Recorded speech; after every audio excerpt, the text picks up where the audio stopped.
Hey, girl, hey, we are back with an amazing new episode, episode 61, and I have really good friends on the show today. Hey, girl, hey, welcome back to A Broadcast Podcast. We have Heather Thomas and my good friend Colin Ellingson. How are you guys? Fabulous. How are you? Amazing. I'm great, and we want to really thank you guys for being here again on a Saturday, coming out in your time, and I'm just excited to have a dual conversation. We have dual subjects to talk about fitness and real estate. Who knew? Like, we're going to talk fitness and real estate today? Yeah, totally matches, right? Two things we all need to be in on. 100%. Now, Heather Thomas is a personal trainer, but she also owns her own home gym as well, That's right. and it's called The Fit Gym. That's PHYT. Okay. And you are here servicing the LA County clients here, and you're doing great. So, we're going to talk about the fitness journey, your fitness journey, why you became a fitness guru, the entrepreneur side of the business, and some really good tips on things that we can definitely take advantage on. Can't wait. Can't wait. And then we have Colin Ellingson. I've known you through my friend Robert for about since COVID. Since COVID. Oh my goodness, yes. 4 years. Robert's 50th. That's right. That's Yes. right. Robert's Yeah. 50th birthday. And Colin, congratulate Colin. He just got married. And if you guys remember my last episode, this is the wedding we went to in Leeds, New York. It was a gorgeous destination wedding that happened 2 months ago back in May. Yeah, end of May. Can you End of believe May. it's been that long? Unbelievable. Yeah. It's And flown by. the most idyllic wedding celebration you've ever been to. To this day, I couldn't believe how gorgeous it was. So thank you for inviting me. It was a wonderful. Thank you for being a part of it. We loved having you. Absolutely, absolutely. And Colin, you are a real estate professional and you partner with Coastal Homes, correct? Correct. Actually, I'm one of the partners of Coastal Homes LA. I started it with another agent out of the Compass Santa Monica office. Wonderful. So we primarily focus on coastal neighborhoods in Los Angeles, from Malibu all the way down to Playa Vista.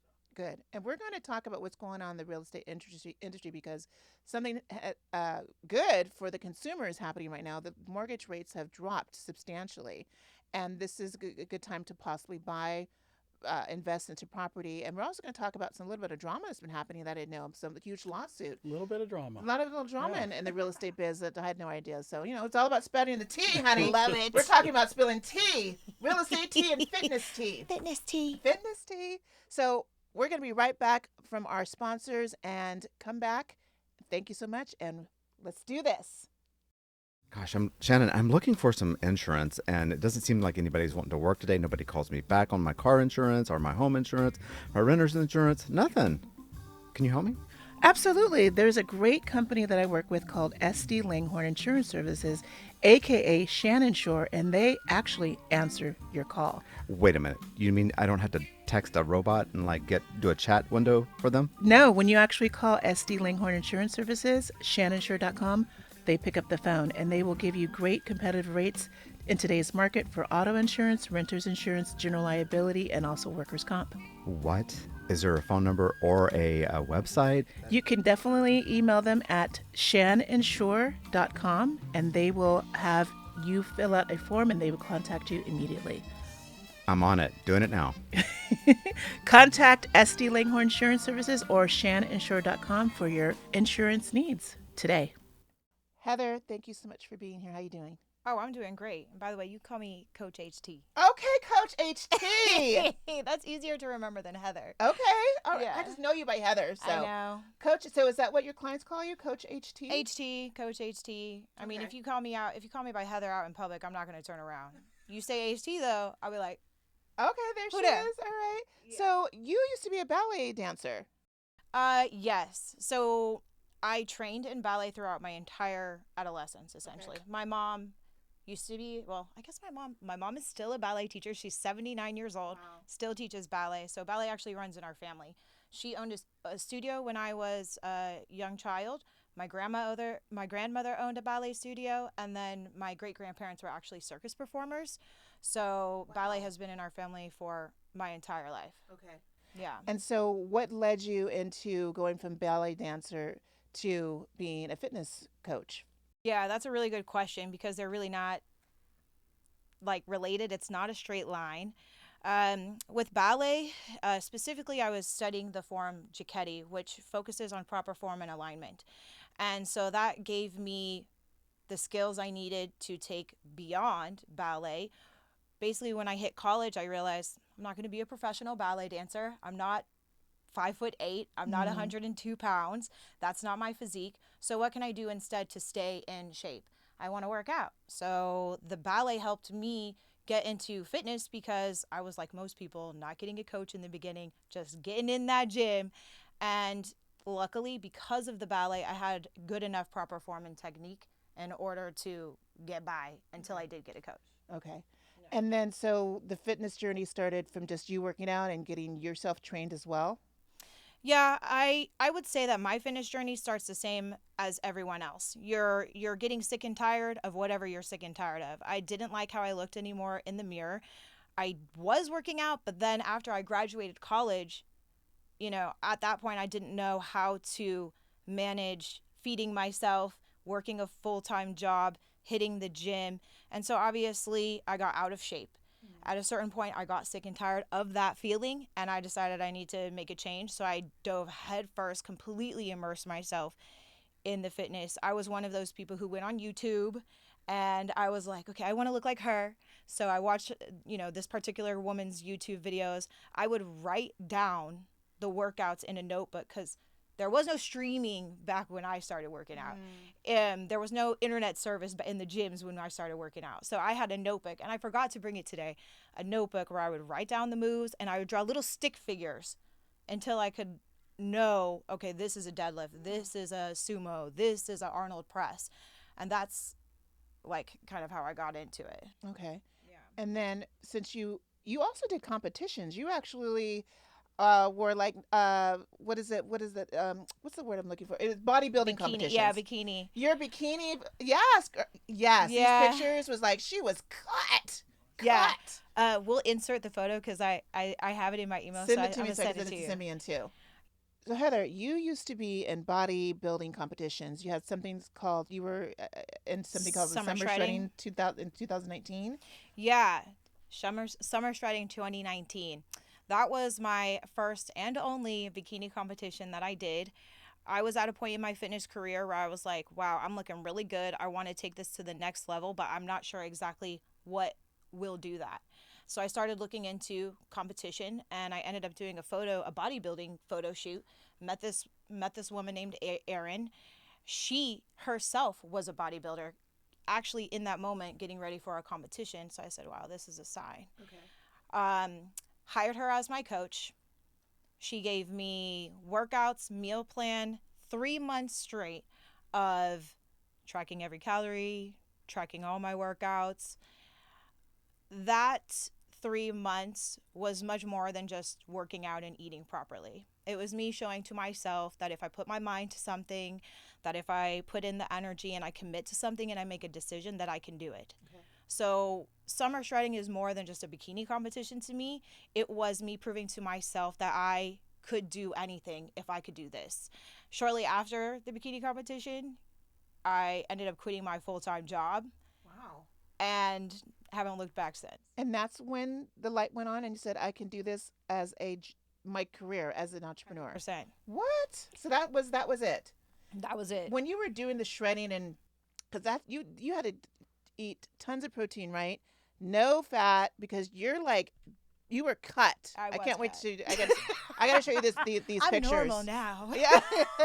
Just very you strong. were just the muscles were popping, the clavicles, whatever these are called, were just out and about. Yeah. Yeah. Whatever this muscle here that we see, popping out of the bathing suit. Was Yeah. it hardcore, Heather? If people were on that journey, is it hardcore to do that? And especially in 3 months. Oh yeah, it's hardcore to do it. Trust me, and that's exactly why I was able to move into a full-time career doing fitness afterwards, because it is something that the majority of people will not ever do. You will not ever track every single one of your calories. Stop drinking for 3 months. Prioritize working out and sleeping. Right. So there were moments where I was doing my cardio at 9:30 p.m. at night Oh no. because I had to get it done. Right. Right. So How many hours did you work out a day? at the time it was probably an hour and a half to 2.5. In the beginning, you are really just strength training. And then towards the end, you pick up the cardio in order to burn the calories. And that's when the length of time really comes in. Obviously, every coach is different. Okay. But my coach didn't believe in being on the treadmill for, an hour, 45 minutes. Right. And it worked out. Now you you live in LA, and so you had a space to create a gym into your home. If anybody is going to do that, that's another hurdle that is so hard that you had to buy all this equipment, and you decided to do this during COVID, which is It was the best time. I know, right? It was the best time. I mean, Everybody but had a were project. you scared to have people over and because you didn't want to get sick or infected or whatever? I mean, That's a it good was a point. one-on-one situation though, right?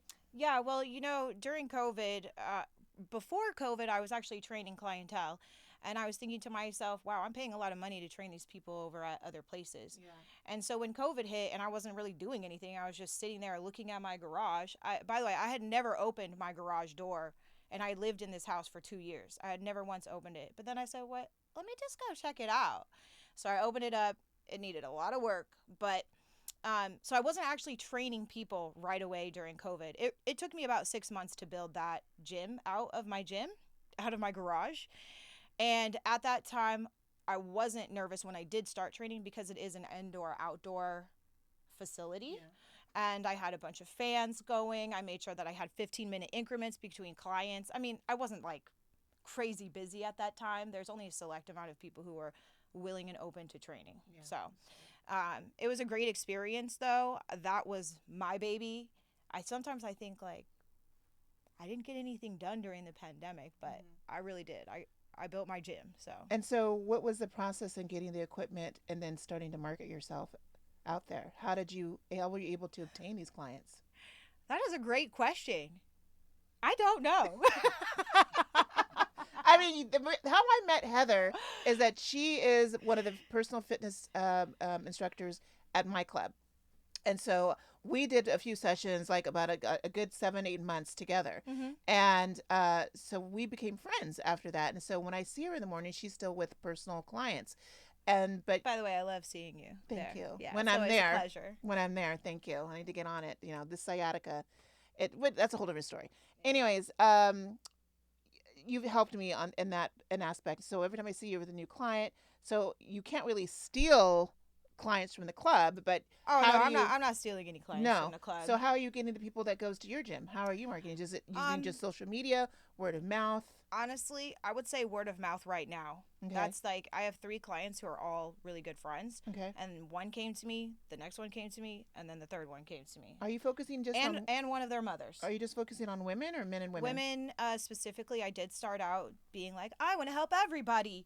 But then I said, women need more guidance, Mhm. especially with how we have this overarching theme of low calorie diets, cardio, cardio, cardio, all these things that don't really align with what truly is the fitness goal for most Right. women out there. And then additionally, I wanted to make sure that I was serving the population that most needed it, women. Okay. So I have some men, but they're all husbands. They're all married. Their wives set them up with me. Okay. There's no problems. Okay. Like no single men at the Okay. Fit Gym. What is your ideal client? Ideal client, someone who understands that it's time to work out. Okay. That's my ideal client. And what are your sessions? An hour, hour and a half? 1 hour. An hour. We And we do a warm up, a workout, and a cool down. do you also do a diet plan, a nutritional plan with them? I do, but I really try and hold off of nutrition right away because fitness and adding in the food portion is a lot to take on. Typically, I start people out with just working out, and then we start with small decisions. Like, for example, instead of eating, a pastry or a cookie for breakfast, maybe you eat a toast with 2 eggs and an avocado. So it's all about getting the protein in the first thing in the morning. Just swapping out the sweet stuff Of that we're course. trained for breakfast specifically, because we actually want to focus on a savory breakfast. Yes. So that's where the bacon, the eggs, all that stuff comes from. What are your thoughts? Because everybody has their opinions on these monster drinks, the Red Bull drinks, these protein drinks, the kombucha, the probiotics, the prebiotics. What are your thoughts on all of these other manufactured healthy, quote unquote, healthy drinks that are being marketed today? By and large, my general rule of thumb is if you can grow it or if you can kill it, then you can eat it. Okay. And if you cannot look at it and understand what it is, from those two aspects, then you should probably try to avoid it. Do not consume. That's right. You just want true full plant healthy things that we can see Well, and grow. plants and animals. And plants If and animals. that's If- your thing. But if you're vegan, what do you do? If you're vegan, you need to supplement protein. Yeah. Yeah, that's what you have to do. Okay. If you don't, if you want to feel healthy, strong, and if you want to be physically active.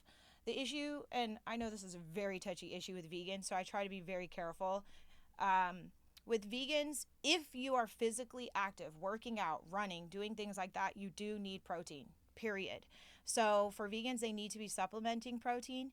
If you are not a physically active person, you're more sedentary, you don't really work out a lot, then you don't need a ton of protein, right? So, yeah. Okay. Speaking of food, you believe in having meal preps, and I wanted to talk to you about that.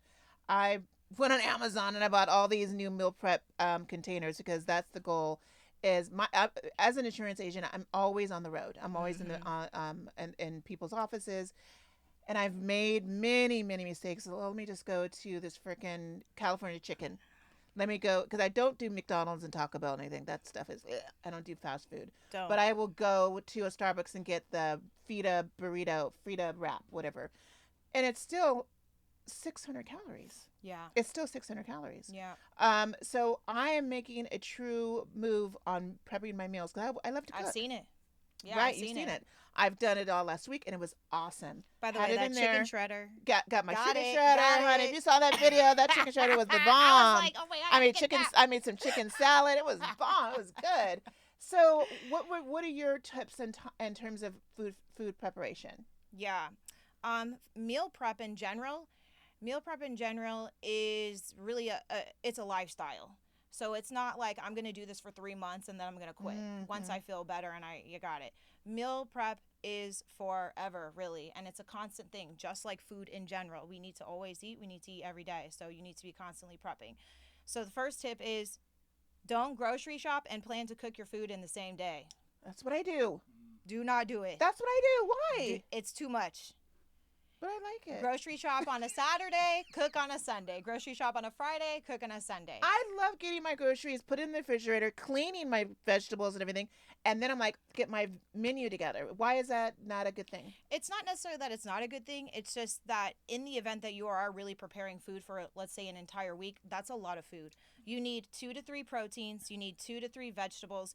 And then if you're doing, let's say, carbs, which is really just rice, potatoes, Starches. lentil, things like that, beans, then you need to actually prepare all of that. And that's actually a lot of physical labor. Yeah, you're right. That's why I say split it up. That's right. So, but I do like the idea, that's the second tip of prepping your fruits and veggies before you do anything else. So after you put that food away, prep those food and veggies with, how are you cleaning your food I would. and veggies, by the way? I have that really. I forgot. It's that vapor thing that cleans the fruit. You threw it in the. I threw it in there. Yeah, I saw that. And it vibrates. You right? see, I paid Yeah. attention. It's ionic. It does something with cleaning the vegetables and fruit, and I let it sit there for 20 minutes.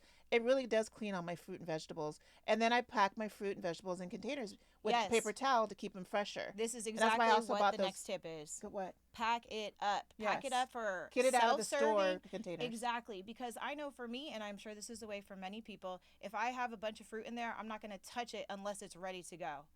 So clean it so that when you reach into the fridge, you make good choices on grabbing something sweet, right? And then also when you can make up your meals for the week, that you just grab that fruit single serving, and then bam, you have your lunch. Awesome. Yeah. So the other thing is we touched on this tool, have as many tools as possible in your kitchen.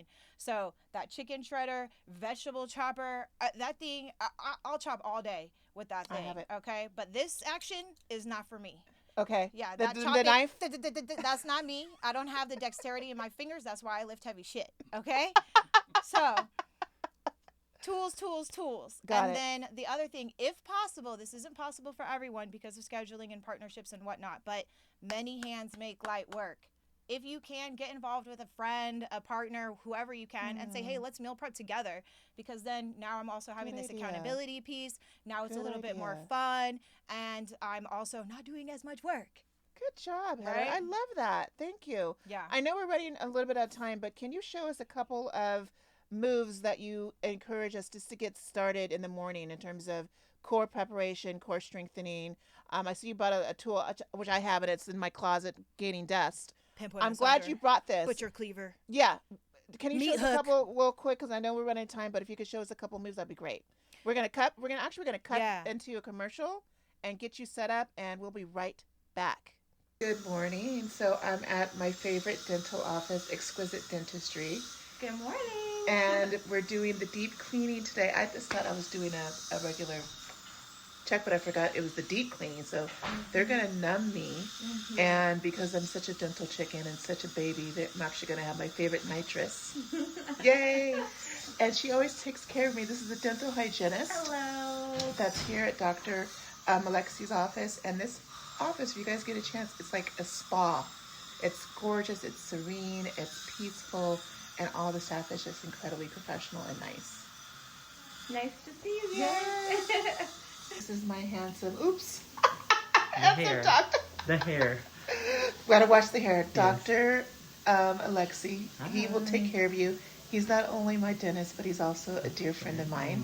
Him and his husband. Oh, thank you, honey. Love you. So Thank you're you. taking care of me. Your staff takes care of me. He's the one who. This is the reason why my smile is so nice, because of him. Bye. Okay, Coach HT is going to show us a couple of moves that's going to help engage our core. Something that's really simple, but you also use the word underrated. So, Coach HT, what are you talking about? So core work. Everybody loves core. They all like their flat. Not me. I don't. I hate chords. I hate it. They love core in theory, but when it comes to actually doing it, they hate it. Okay. So the number one underrated move for core is a pelvic tuck. Okay. And this is what I learned from my pre and postnatal training. It's the one move that I never saw anywhere unless you're pregnant. But everybody should be doing this move. So you're going to start on your back. It's super simple, very easy. Bend your legs, nice flat back. You're basically going to feel your back touching from your pelvis all the way up to your shoulder blades. Then I'm going to act like I'm doing a cat-cow, essentially, which is very common. People in yoga, you know A cat-cow? cacao? No. Cat. Oh, cat. Yes. Okay. Cacao. Okay, got it. Yeah, so we start with a nice flat back, and then we're going to arch, just like how we would in cat-cow. So you arch that back. Okay. Okay, then you're going to pull the belly button down, flatten it out, and tuck the pelvis. So now my pelvis, all the way up, my lower part of my back, all the way up to my upper spine is still attached. Now, I do this with every single one of my clients, male, female, pregnant, post, pre, anything. Pelvic tilts are the number one underrated move. And the reason why is because as an American society, sorry, let me just finish. You'll be going back and forth like this. I have them go 10 times, and then I have them hold this. Belly button pulls to the floor, and a little touch here with these two fingers. You're touching across the center to see, do we feel tension across? And a lot of times people have a difficulty because they'll go like this, and then they'll go like this. They'll lift up the butt. Yes. And it's not lifting the butt. It's the movement of the pelvis on its own. And Okay. that strengthens your core. That strengthens the abs. Yes. What? And how many times? Because it helps you recognize your abs. Wow. Most people, I tell them, okay, tighten up your core. They don't even know what that means.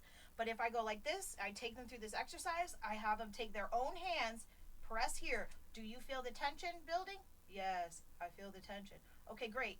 I need you to always be slightly tucked in this position, pulling your belly button to your spine, to the floor. I need this pretty much throughout everything in fitness. Oh. And how many? Is this a warm up move as well for your clients when you start working 100%. out?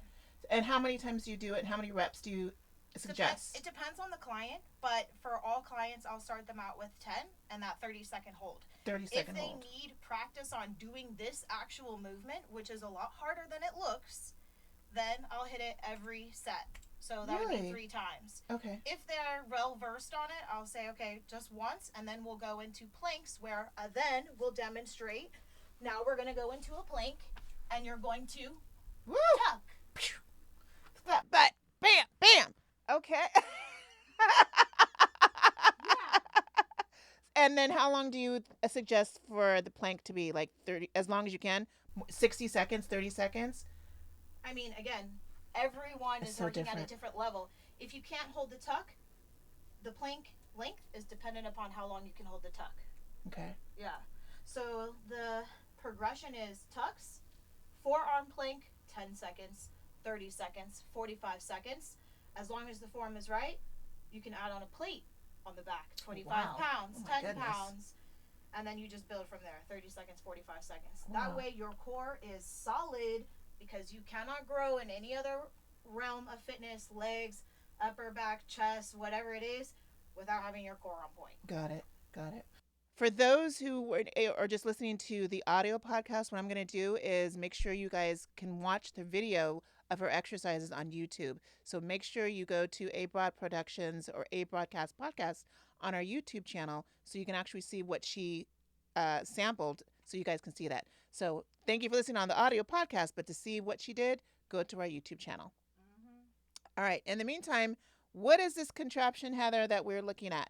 Well, this is my torture tool. Okay. No, It I'm just looks kidding. ominous. Yes. Yeah, everyone's like, what is that? And every time I bring it out, they have no idea what it is. Basically, this is called a pinpoint massager. Obviously, you can get it on Amazon. I'm sure Queen Shan Shan will drop you the Amazon link. 100%. Yes. So basically, if you have upper back tension, which is 99.9% of us, Right if you have here. any tension in your upper back, your Yeah. traps, your shoulders, anything like that, even your chest here and your feet, you can use this guy. So these little pinpoints, those, we just stick that into your back in a nice chunky place, and you do like presses and holds. Oh. So super tight traps, you press and hold. Super tight back, press and hold. You can swipe like this, yeah, up and down. But basically, you'll find a space. Like mine is always right under this area in this chunky meat part of my back. Mm-hmm. It feels so good, and you only need like 5 or 10 minutes of this thing. I And you have could just- sciatica issues. you What just can I keep do it for right my there. sciatica? With sciatica, you need a foam roller. Which I I got that too. Right here. This is a foam link roller. in bio. These kind of foam rollers are probably not the best for your kind of pain because of all of the Right. divots. I have the You want the smoother one. smooth one. My thing is like I got a big And the long butt, one. And this- the long one. This the is longer one. transportable. Yeah. the true styrofoam ones that you see at the I gym. wouldn't say it's true. I would just say it's a different option. It's hard to get my big old booty. I'm like I'm doing this. I'm like oh, I just Yeah. feel awkward sometimes. Yeah. But you know Mhm. it is. I am by myself. So. Listen, like a lot of things, one thing you need to know about the fitness and doing fitness right is that a lot of times it looks like kind of sexual. And if it looks like that, then it's probably right. It's probably working. But if it looks like weird sexual, then it's probably wrong. Yeah. So like Okay. hunchy back and humping weird things like that. This Easy. is a This no. is a PG show, girl. PG rated. Right? But again, foam rolling should feel awkward Okay. because it's not something that you would typically want to do out in public unless, you know, like you Right. just don't give. Yeah. Hey, back to that exercise you were doing before. Can we do that in our bed, or you just need a true flat surface on the floor? You can do it in your bed, but I would probably do it on the floor just Okay. because you can feel the lower back pressing into Got it. the ground, whereas on a bed it's gonna kind of collapse a And then bit. you get one of those nice foam yoga mats that you can get. Oh yeah, yoga Because I have mat, a wood floor in my whatever. house, and that floor is uncomfortable, like laying on the floor. So, anyways, we gotta go. We got to talk with Colin real quick. You know, this is a great segment actually because Colin is in real estate, and Heather 2-3 years ago asked me, hey, not asked me, we were talking like you wanted to move, you wanted to get a new place. So I referred Colin to Heather, and it just so happens that they're here today, which is again a coinkydink. Actually, to be honest with you, like I said, I didn't combine the two because I really wanted two different subjects. I didn't. We and it both didn't- thought and that then was. I thought Heather that was was it. like, Yeah, me too. Heather's like, oh my God, Colin, the one who helped me buy my place. I'm like, oh my God, yes, that's the same Colin. And you said the same thing about Yeah. Heather. Yeah, So it was a really beautiful connection that we made that day. excellent. Yeah. I love Yeah. it. I love it. And Happy then people. the place that you live in now is wonderful. Oh my gosh, thanks to Colin and his quickness, his willingness to, as he calls it, handhold. because I didn't know what I was doing. I had all these ideas in my head about what I wanted. I had 3 different things. And Yeah, he but was you know like, what? You knew what you "Okay." wanted, which is key. You Just know? key. Yeah. This is a great Yeah. segue. So we're gonna cut back to our sponsors, and we'll be right back. Colin, you're gonna sit in this chair. Love it. Okay. Heather, Coach HT, thank you Yeah. so much. Thank Wonderful you. information, wonderful tea. We love it. You guys take these tips. You can follow her. I'm gonna post her all of her social. Do you prefer Instagram? Do you prefer your YouTube? Do you prefer just email? How do people contact you? I mean, if you want to train, email is best. That's HTPHYFI. Oh my God, I can't even spell. See, this is why I changed my name to HT Fit. That's why I Okay. changed it. Anyway, my email is htphysique@gmail.com. So just type in how to spell physique on I'll put it on Google. there. I'll put it on Yeah, there. and you'll figure it out. Simeon will put But it on if you want to follow along and see what I'm all about first, Instagram is the best place to do that, and that's at HT_PHYT. Are you on TikTok? I'm on there, but I'm not Not really. consistent. Not consistent. You can find me anywhere. Right. I'm on all platforms. Okay. But my most consistent uploading is Instagram. Instagram, got Mhm. it. So we'll definitely make sure we list all of her contact information. And if you want to train with Miss Coach HT, she's the one to contact. Yep. If you're in Los Angeles, come see me at the Fit Gym in Leimert Park. Or if you're online, come check me out on YouTube or download my app. Thank you. Thank you so much for being here, Heather. Yeah, We thank you. appreciate it. It's a pleasure being here. Thank you. Yay. I should have said thank you in the beginning. Oh, I totally know you appreciate I was like, it. nerves. Thank you. We'll be right back.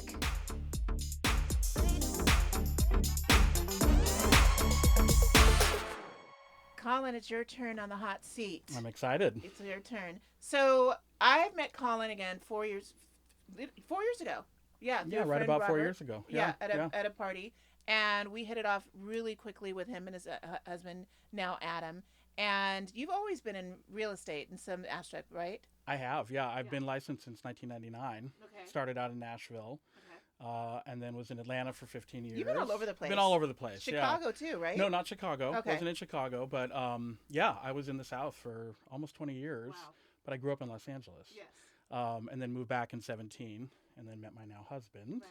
But yeah, I've been around for a while, which has served me well because I went through the 2008 downturn. So all the stuff that's kind of happening now, I like to be able to coach my clients and let them know, like, I've been through much more than this. You don't need to worry. Most people don't know that I was in real estate too, from 2000 to 2008, and that's when we had that recession it started really in 2006, because it was amazing during the early 2000s. Oh God, we're aging ourselves. Oh my goodness, I'm aging myself. Wisdom, Shannon. Oh, Wisdom. Lord. So I used to be on the bank side, the lending side. So when we had the 80-20 loans, 100% financing, all you needed really was a pulse and a social security number. Wasn't it wild? It was I remember, wild. I remember that time frame when, and I was Wild. not too long into the business, and you could literally come in and say, I'm a doctor. I earn $300,000 Yeah. a year. You'd get 100% financing. You'd buy the place. And then turn upside down with a 2-year on. Yeah, yeah. And So it that's was where the we got in Wild trouble. West. That's how we got in trouble. That's how the real estate market turned so badly during that time. And I was out of a job. And then I turned into insurance. But you stuck with the industry. Why did you stick with the industry? Oh boy, I was an architectural history major in college, so I always loved the built environment. I loved homes. I loved architecture. I love mid-century, but all of it. And so when I graduated, I was like, what do I want to get into? And I thought, well, I could be an architect or something on the design side. And then I ended up working for a builder developer in Nashville, and sort of got into that side of the business and learned how development worked and all that. And then just sort of fell into the real estate side on the brokerage side, and did a lot of representation for builder developers of like high rises and whatnot. And I just kind of thought, this is sort of the perfect melding of what I love, because I get to be involved in the built environment. I get to sort of satisfy my creative, design side. But I also get to help people. And I think one thing that certainly is in common with all of us, I was sort of laughing when you started the segment and said, well, I have a personal trainer and a real estate agent here today, seemingly like divergent, right? But I think, I think the commonality there is we serve people and we serve our customers, And I know my job in real estate is first and foremost to listen, right? And I know that's the same with you. If you don't start off with a client listening and you don't understand what they need and what's motivating their decision and their lives, a lot of people will just put people in a car, right? And then how can you put somebody in a car? Sort of like throwing somebody, on a weight machine without knowing what their background is. So, listening first is super important. But then educating, being a teacher, being an educator, I think that's the most important role that we play in the real estate industry is educating our clients. Because technically we're not supposed to provide advice or even legal advice. Right. And a lot of people go, well, then what are you doing for me, if you're not giving that? But the reality is we're supposed to educate, provide information, a lot of information, and then say, here's everything that's on the table. Now, what would you like to do? As opposed to saying, this is the house you have to buy, or you need to sell right now. And in Los Angeles, this is a difficult area to buy homes because everything's really, really expensive. Even condos are now up $2 million or can be up $2 million a condo. When back in the day you can get a condo for, $150,000. But this is Los Angeles. It is a hot area to live because the weather, let's be honest, people live in California because of the weather. And it's besides our occasional earthquakes, it really is wonderful to live here. What is going on? There is some drama. There's some tea going on in the real estate market. Yes. That people are maybe not are aware of. And why is this so important to consumers, buyers, and even sellers? And really the population at large, right? But particularly if you own a home or if you're getting ready to buy a home right now. Hi. Totally forgot my microphone was over. So, I'm sure a lot of people by now have read something about it, but there was a big class action lawsuit started last year. And essentially a group of home sellers, for the most part, were sort of corralled together by some attorneys. And they essentially sued the National Association of Realtors and a lot of brokerages, essentially claiming that they were colluding to fix commissions. And the reality is, and this says this in every real estate contract anywhere in the country, commissions are always negotiable. And that's always been the case. But then, of course, you had a lot of social media and sort of misinformation out there, and that gets back to being a good educator, right? But the long and short of it is this group did win the class action lawsuit. And so because of that, there are a lot of changes that are coming down the pike, or actually that just have come down the pike, in terms of how buyers work with agents, how sellers work with agents, how commissions work, all that kind of stuff, essentially. And the biggest thing is, everyone to this point has been familiar with the idea of a co-op commission, right? So if you're listing a home and you have a 6% commission, for instance, that the seller is paying to the listing agent would turn around and pay the buyer's agent a portion of their commission, essentially. And so that was called a cooperating commission because the two brokers were cooperating with one another. And that was the crux of the lawsuit, was essentially saying, no, we don't want and we don't think it's right for two agents to be discussing their pay anymore. And so I think the simplest way to explain it right now is moving forward, and I think this, by the way, is a great thing for the consumer. Moving forward, a seller will pay their listing agent and a buyer will pay their buyer's agent. So essentially, you're paying the person that is representing you in the transaction. But I thought that's what it was beginning. A lot of people maybe think it was that way, but at the end of the day, 98% of the time, a seller was paying the buyer's agent commission as part of the whole transaction process. And this is still all written down. It's all documented. Absolutely. It has to be. Yeah, absolutely. So is that, again, this is to our advantage. So I'm buying ABC home. My broker, who you would be, my buying agent, you're going to be negotiating all of this with the seller's agent, right? Correct. The listing agent. With the listing agent, exactly. Yes. And so what has changed, and I think what's sort of a salient point for everybody to come away with, is moving forward, any buyer working with a buyer's agent will have to enter into a written contract with one another in the same way that sellers have always entered into agreements with listing agents. Okay. So sort of gone are the days of, Shannon, you come to a friend of yours and you say, hey, I'm getting ready to buy a condo. And then your friend says, oh, I know Colin, let me put you in touch, and you and I have a 5-minute conversation, and you say, oh, I found these 3 homes. Can we look at them tomorrow morning? Mm-hmm. And I pick you up in the car and we start looking. Okay. And at the end of the day, even though that's the way it's been done for quite a while, it really does a disservice to the buyer client and to you, if that was you, for instance, because again, I'm not sitting down and learning what your wants and needs are. I'm not understanding what your financial situation is. How much do you want to put down?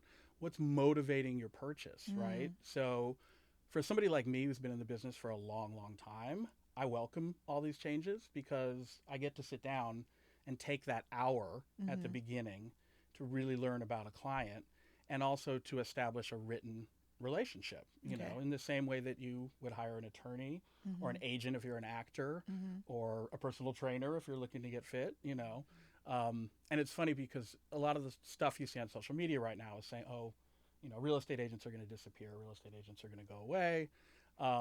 And, I can do this on my own, the internet, et cetera. Good luck. Good luck, but I think the interesting thing is, are there people who can represent themselves as a buyer or as a seller? Absolutely. They're usually attorneys, or somebody who already has that experience. And I would say, have at it if you have the ability to do it, right? But why do attorneys often choose real estate agents anyway? Because that's not the only reason you choose somebody, right? Same with, I'm sure, your business. You can get online and find, a great training program and say, I'm going to do this myself. But do you have the motivation? And more importantly, do you have the time? Do you have the time? Do you have the time? I don't have the time. That's Yeah. why I want to have someone to represent my buying interests, to Yeah. educate me on interest rates. Speaking of that, what's going on with the interest rate situation? Apparently, this is a good thing for, again, buyers. Yeah, so there's been a lot about interest rates in the last couple weeks. And this morning I checked because I wanted to know my numbers before I came in. And I looked at Wells Fargo, I looked at some other banks. 30-year fixed right now on a jumbo is right at 6%, That's great. which is Better wild. than 7.5. It was. It was 7.5 not that long ago. Not that long And we ago. were knocking on 8% not that long Right. ago. And the reason that partially was such a shock to the whole economic system was that we were at 3% not that long ago during the Right. pandemic, right? And so when they went up to 8, especially, if you're not Gen X like we are, and you don't remember when rates were 19%. 7% or 19. My parents, Oh the my God. boomers, they were 19%. Were yours? Yeah. Yeah, in the 70s and 80s. The house that my parents bought in 82 was at 13.5%. Right? Which, if that was the case now, nobody would buy anything No. or sell anything. But then again, houses were 200,000, 150. When my parents bought a house in Yes. Altaloma, their house, brand new construction, was $150,000. And that's a great point to make, and Yeah. that's what I also say as well. Yeah. Because great, your interest rate was 13%, but at 200,000, your payment was still $1,200. Correct. Correct. Correct. And going back to what you were saying about Los Angeles being sort of a frothy, crazy market, and that's a big reason that LA is, because prices here are far higher than the national average. 100%. So it makes it very difficult for first-time home buyers Yes. to get in the game here, and it's why you see rents also going up. 100%. Because a lot of people, it always amazes me, somebody paying $5,000 for a 2-bedroom apartment here, and in any other part of the country, that's a gorgeous house. That's a gorgeous You're house. in a new construction house with a 2-car garage and a yard and a backyard, and maybe in a pool. and a pool and Yeah. exactly. But And- we're not living in Montana. We're not living in Wyoming. But we're Yeah. not living in Atlanta. Even Atlanta is expensive too. Some obviously parts of that Yeah. area. But we're not rural. it's called the California tax. There it is. Our weather, we Our pay weather a is tax for that. fantastic. Yeah. We pay a tax for the ocean. We pay a tax for the mountains. Mountains, yep. And anytime I get frustrated with parts of Los Angeles, then I have a day where I go to the beach and it's 72 degrees and I don't have to put Exactly. my air conditioning on and I Exactly. go, oh yeah, okay, I get This it. is why I pay. This is why I live This here. is why I pay. Yeah. So, do you think so? Right now, you said the market's at 6%. So it depends on what kind of financing product, Mm-hmm. and my ding ding disclaimer is always, I always put my clients in touch with, 2 to 3 lenders who are experienced and can really walk my client through all of the options that are available to them. So, and it's not just about, down payment and interest rate. There are other factors, that come into play. Do you have a home to sell, for instance? And how can that work? A lot of people don't know that there are programs that allow you to keep that other home, put it on the market, but still buy the home that you want. So, lots of options like that. But yes, the 30-year fixed is hovering in between like 6 and 6.3 right now. I looked at a 10-year adjustable rate mortgage this morning, which was at 5.75. So we have some product that's actually, dipping below 6%. So it's been interesting. I took my friend Steven's advice during the pandemic, and I was able to do a rate and term refi in my home. Thank goodness. Smart. Thank goodness, because it was at 3.875. Now it's still at 3.3 and a quarter. Yeah. So I'm not touching that. Yeah. I don't know if we were ever going to go to those numbers ever again. 3.25%, 3.5%. We won't. You don't think that'll ever happen? Not in our probably near-term lifetime. There were so many factors at play that allowed that to happen. Right. We had the pandemic, and our government really wanted to inject a shot in the arm of the economy. Right. And so interest rates came way down. Yeah. And it was such a surprise because I honestly thought during the pandemic, well, I'm going to have to sit here for 2 years and figure out what to do, And then it just took off like a storm. But no, I don't think it'll go to 3. I think we will get down into the upper 5s again. Okay. And we'll stay around 6. The interesting thing about rates, though, I always tell people marry the home and date the rate. And what I mean by that is if you find a home that you love and it hits all of the buttons, don't lose a home waiting for rates to come down a quarter of a point. Even on an expensive home, that might change your payment $1,500 or maybe a less pricey home, $300 a month. But if you look at the historical average, yesterday I was just looking at historical average in Los Angeles, all of Los Angeles, on average over 10 years, and the appreciation rate averaged around 9.1%. So if you hang on to a home for 10 years, you're going to return around 9% a year on that investment. Oh my goodness. So if you think about it in those terms, I would never say to somebody, who wants to buy a house but might move in a year and a half, if the market's a little rocky, I might say, hey, you may want to think about this just because, if you have to sell soon, I don't want you to come out upside down. Right. But if you're moving somewhere and you're going to stay there for 10 years, at least historically, I don't have a crystal ball, but at least historically in Los Angeles, who doesn't want a 9% annual rate of return? You're not going to be mad that you locked in at a 6.3 instead of a 6.0. Okay. Because that 9% will far outpace that at the end of the day. I don't plan on selling my house anytime soon. I have a great renter that's in there. They keep the place clean. They pay their rent on time. I have an amazing property management company. And, they've been living there since now, since my parents moved out, since 2021. Yeah. And so it's appraised in good value. We did a new appraisal. It's over a good amount of equity, which is wonderful. And I'm not pulling out money. Yeah. There's no need to. Yeah. But that I am going to use that home as retirement if I do decide to sell it. And that's going to be a nice chunk of change 100%. in my bank, Well, that becomes an annuity for you. 100%. Right? And that's something that and if you were to sell it hypothetically and take that equity now, well, what happens to it, right? Unless you really savvily invest it, it's not going to be beating inflation necessarily. Right. So right, it's right. great to hang on to it and have that annuity. Okay. Yeah. As a first-time home buyer, can you give us 3 tips for first-time home buyers? Oh, yes. Well, first would be hire a great agent. You. Me, ideally. But honestly, wherever you are, do your homework. Find a great agent. Make sure they are taking the time to sit down with you, especially now that you will have to enter into a written agreement with them. Okay. Make sure you're getting a firm understanding of the services they offer and what you can expect. Okay. And frankly, conversely, what needs to be expected of you. Okay. I.e., are you ready to purchase? 2. 2 would be explore your financing options and understand exactly what could be out there. If you just get on LendingTree and you look at rates and It can you scare you. apply, it can scare you. So I would say this really is a or not a comparison, but it's in conjunction with one. In the same way you should hire a great agent, make sure you have a great lender. And I Okay. always recommend 2 or 3 people to my Good. clients. And 3? Ooh, be patient. Yeah, be patient. Come into it with a good attitude, because no matter what, even in the best of circumstances, it's a complicated process. Yeah. Going back for a minute to, people saying real estate agents are going away. when I represent a seller, I have a 114-point checklist that is part of the process. Oh my goodness. And for a buyer, I think it's an 87-point checklist. And those are all things that have to be done, that are representing my clients in a fiduciary manner to make sure that everything is going right. But on the buyer or the seller side, I would say, just be patient. Sometimes you got to take a big old deep breath. I hold your hand the whole way. But, you're buying the biggest investment of your life. So if you're not buying a quart of milk at Ralph's. Right. Right. Real quick, real fun topic. Yeah. What do you think of these reality shows? Selling Sunset, Owning Manhattan, Yeah. The $1 Billion Project, the other show on Bravo. Excuse me, the other real estate shows, these other reality shows that are on Netflix.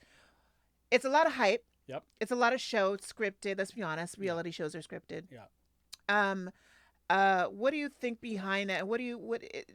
Has it become this imaginary feeling that people think that that's going to be you? We're going to be on the show. We're going to be, Yeah. Yeah. I mean, we could do a whole nother podcast on my opinion on this, so I'll try to encapsulate it, but you probably saw my eye roll when you asked the question. They're entertaining, like any reality show. It is pure entertainment, and that, frankly, is the only reason they're there. They are not designed to inform the public. They're not designed to give you a realistic interpretation of what it is to buy or sell a home or what it is a real estate agent does. And so, not to be too mundane, but honestly, I think part of that real estate lawsuit and the settlement and a lot of the negative social media publicity that came out about real estate agents is a direct result of those shows. Because if you think about it, let's face it, what you see on those shows is, they drive a black Range Rover. They walk in, they open a door, they show a $15 million house, they get paid, hundreds of thousands of dollars for that. And then they go drink wine at a restaurant and they fight with each other and bicker about, girlfriends and yada, yada, and boyfriends. So it is entertaining, but it is nothing like my day-to-day life at all, And in fact, what's funny is if we encounter an agent that behaves like that, typically, as regular professionals, we run a million miles an hour in the other direction because, real estate is a collaborative process. You have to, in the best case scenario, you have a buyer agent representing a buyer, you have a seller representing a seller, and there's a meeting of the minds and you collaborate. So, the shows make me laugh and I think they're funny, but they just don't represent reality at all. Yeah. And it's a reality TV show. It's a reality It's TV not show. reality. Yeah, but they're fun to watch. They're fun to watch. I do Ryan Serhant. I've been watching that one, Owning Manhattan. He's a cool guy. I like him because, yes, there's Flash, and he's selling a Super $25 Flash. million New York penthouse. Yeah. But he has a different approach to it. He's really showing what his daily life is while he's selling real estate. And I think he comes off as a little more professional. So I like that guy. But he's good the to rest I don't look watch. at too. He's He's some eye not bad. candy. He's not bad. He's good looking. Man. But I don't really watch the others. Yeah. Because they just, I don't want to get sued, so we won't talk about that. Yeah, exactly. No, but I don't watch the We others. know who you're talking about. Yeah. I've watched the other shows too, and it was just so over the top and drama. I'm like, Yeah. this is not real. This Yeah. is not real. Yeah. But you know what? We're gonna close out this subject and get into another bonus episode. So what we're gonna do is say thank you again to Coach HT and Colin. Thank you so much for being here. Thank you. Our next segment, our bonus episode, is about travel because we all love to travel. And let's have some tea about that real quick and what we want to do and how we can actually encapsulate some fitness training into our travels as well. And when even traveling, when you're looking at properties possibly or looking at apartments, because every time I travel, I'm always looking at some real estate wall with the pictures on it and just imagining, oh, I wish I could live here. I want this house with a boat in front of it. 100%. Yeah. So that's kind of our bonus episode. What can we do to, again, contact you, Miss Coach HT, in terms of getting an appointment or just get information? Find me on the Instagram at HT_fit, that's PHYT, or at the Fit Gym, the PHYT Gym. And Colin, how do people contact you? Best way to remember is just Home with Colin on Instagram. And you can direct message me there. And our website is www.coastalhomesla.com. Thank you so much. And Thank you you. guys know my information, abroadproductions@gmail. If you wanted to have any queries, if you want to be on the show, if you want to also get sponsorships, we always are welcoming new sponsors to the show. My IG is Queen Shan Shan and Abroad Podcast. And so thank you, too, for being on the show. We really appreciate it. I hope you had a good time. Had a blast. Wonderful. We have my friend in the background, Chris Christopher Bettis. He's actually here with us. He doesn't want to be on camera, but thank you, Chris, for being here as well. And Simeon, our wonderful photographer and videographer as well. And we will be closing out this season. Season 5. We'll be starting season 6 in a few months. Thank you so much for watching us, listening to us, following everything that we do, buying, going to our links and everything. It's really been a great season in 2024. We're going to have more great episodes and more content for you in the future. And as always, thank you for listening to Abroad.